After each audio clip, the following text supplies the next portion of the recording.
Praise the lord. దేవునికి మహిమ కలుగును గాక. అందరూ బాగున్నారా? ఈరోజు దేవుడు మనకిచ్చిన వాగ్దానము రండి కలిసి ధ్యానించుకుందాం. యెషయా గ్రంథము 26వ అధ్యాయము 3వ వచనము.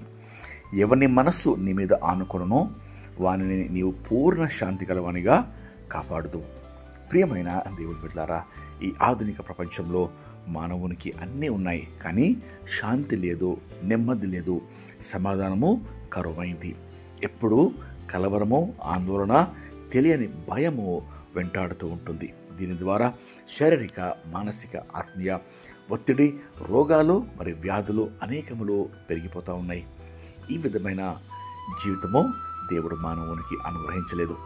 నిత్యము కలవరము, భయము, అశాంతితో కూడిన జీవితము దేవుడు మానవునికి ఇవ్వలేదండి.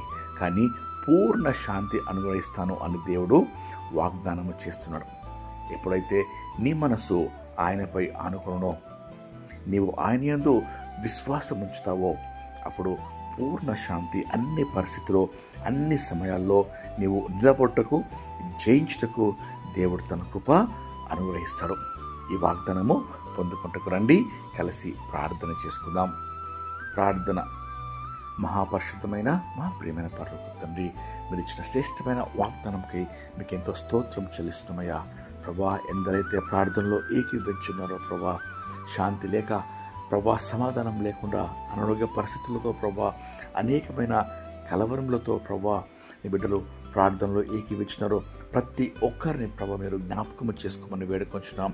మొర ఆలకించమని, ప్రార్థనకు చెవియొగ్గమని, జవాబు దయచేయమని, ప్రభా కష్టాల్లో కలతీర్చమని, కన్నీరు తుడిచి ప్రభా అయ్యా గొప్ప విజయము నీ బిడ్డలకు దయచేయమని, ఆరోగ్యము, నెమ్మది, విడుదల, స్వస్థత, రక్షణ ప్రార్థనలో ఏకీవించిన ప్రతి ఒక్కరికి ప్రభా వారి అవసరతలకు మీరు అనుగ్రహించమని వేడుకొంచు.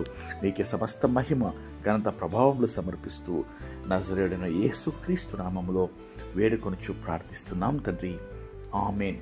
దేవుడు మిమ్మల్ని దీవించును గాక.